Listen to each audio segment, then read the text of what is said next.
இங்க நம்ம ஹீரோயின் தலையில ஒரு பெரிய தொப்பியை போட்டுக்கிட்டு கையில எலுமிச்சம்பழத்தோட ஏலியன்ஸோட ராஜாவுக்கு சாப்பாடு எடுத்துட்டு போயிட்டு இருக்கா. அந்த ஏலியன் இவளை பார்த்த உடனே வாய புழக்குது. ஒருவேளை இவளோட அழகுல தான் மயங்கி இப்படி வாய புழக்குதான்னு சொல்லி யோசிச்சுட்டு இருக்கும் போதே கிட்டத்துல போனதுக்கு அப்புறம் தான் தெரியுது. அதே எலுமிச்சம்பழத்தை எடுத்து ஹீரோயினோட தலையிலேயே புளிய ஆரம்பிக்கிறான். அவளை சாப்பிடறதுக்காண்டி தான் அவன் வாய பொழந்துகிட்டு காத்திருந்திருக்கான். ஹீரோயினோட தலையை வெட்டி சாப்பிடறதுக்காண்டி ஒரு மிஷினை எடுக்கிறா. அதை பார்த்த உடனே ஹீரோயின் அந்த இடத்த விட்டு தலை தெரிச்சு ஓடுறா. ஆனா மறுபடியும் காவலர்கள் பிடிச்சிட்டு வந்து அதே ராஜா முன்னாடியே நிப்பாட்டுறானுங்க. பயத்துல வேலியன் எங்க இருக்க, என்னை காப்பாத்து காப்பாத்துன்னு ஹீரோவை கூப்பிடுறா. நம்ம ஹீரோ இவளை காப்பாத்துறதுக்காண்டி ஆல்ரெடி ஒரு உருமாறக்கூடிய ஜெல்லி ஏலியனை கூப்பிட்டுக்கிட்டு இவங்கள மாதிரியே உருமாறி இதே இடத்துல தான் ஒளிஞ்சிருப்பான். இப்ப டக்குனு நம்ம ஹீரோ வெளியே வந்து அங்க இருக்க எல்லா ஏலியன்ஸோட சண்டை போட ஆரம்பிக்கிறான். கடைசியில எல்லாத்தையுமே வெட்டி வீசிட்டு அந்த ராஜாவோட தலையவே அறுத்தறிறான். அவ்வளவுதான், அந்த ஏலியனோட சோழி அங்கேயே முடிஞ்சு போச்சு. ஹீரோயின் இப்ப சேஃப் ஆயிட்டான். ஆனா இந்த சத்தத்தை கேட்டு வெளியே இருக்க சோல்ஜர்ஸ் எல்லாம் இப்ப உள்ள வர ஆரம்பிச்சிட்டாங்க. இப்ப வேற வழியே இல்ல, தப்பிக்கிறதுக்கு இவங்க கூட சண்டை போட்டே ஆகணும்னு சொல்லிட்டு அவங்கள நோக்கி வேக வேகமா ஓடிட்டு இருக்காங்க. கரெக்டா அவங்க குத்தி எறிய போற அந்த சமயத்துல அந்த இடத்துல குப்பைகளை போடக்கூடிய டனல் இருந்திருக்குது. அந்த வழியா 3 பேருமே உள்ள விழுந்துடுறாங்க. ஆனா அந்த குப்பத்தட்டுல இருந்து வெளியே வந்ததுக்கு அப்புறம் தான் தெரியுது இவங்க 2 பேரும் ஃபர்ஸ்டா குறிச்சதால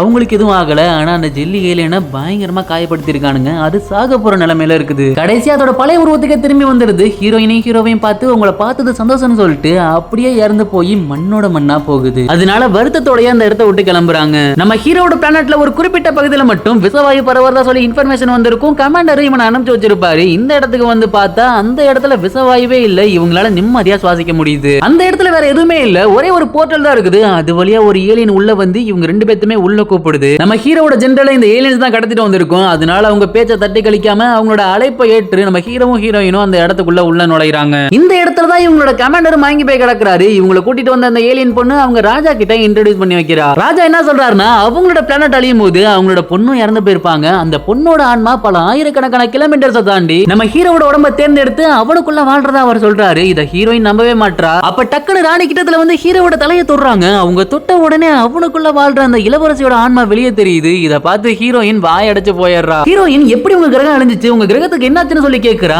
அப்பதான் அவங்க உண்மையவே சொல்ல ஆரம்பிக்கிறாங்க. எங்களோட கிரகம் ஒரு சொர்க்கம் மாதிரி இருந்துச்சு. பல ஆயிரக்கணக்கான வருடங்களா நாங்க அங்க சந்தோஷமா வாழ்ந்தோம். கடல்ல இருந்து முத்துகளை சேகரிக்கிறதா எங்க வேலையே. அதை வச்சு நாங்களும் சந்தோஷமா இருந்தோம். எங்க உலகத்துக்கும் உயிர் கொடுப்போம். ஆனா திடீர்னு ஒரு நாள் எல்லாமே தலைகீழா மாறிடுச்சு. எங்களோட உலகத்துக்கு மேல மனிதர்களும் வேறு சில ஏலியன்ஸும் கீழே நாங்க உயிர் வாழ்றோங்கிறத தெரிஞ்சுமே சண்டை போட்டுக்கிட்டாங்க. இறுதியில மனிதர்கள் பயன்படுத்தவே கூடாத பல பயங்கரமான கருவிகளை பயன்படுத்தி ஏலியன்ஸ் அழிச்சாங்க. ஆனா அன்னைக்கு அழிஞ்சு போனது அந்த ஏலியன்ஸ் மட்டும் கிடையாது, எங்களோட கிரகமும் தான். டேமேஜ் ஆன ஆயிரக்கணக்கான ஸ்பேஸ்ஷிப் வந்து எங்க கிரகத்துல விழுந்ததால அன்னைக்கு இந்த கிரகத்துல வாழ்ந்த லட்சக்கணக்கான உயிர்களும் அழிஞ்சு போச்சு. எங்க கிரகமும் அழிஞ்சு போச்சு. நாங்க மட்டும் அந்த பேரழிவுக்கு முன்னாடி விழுந்து கிடந்த ஒரு ஸ்பேஸ்ஷிப் வழியா உங்களோட கிரகத்துக்கு வந்து சேர்ந்தோம்னு சொல்றாங்க. அன்னைக்கு அந்த பயங்கரமான பேரழிவுக்கு தலைமை தாங்கினது உங்களோட ஜெனரல் தான் சொல்லி குண்டை தூக்கி போடுறாங்க.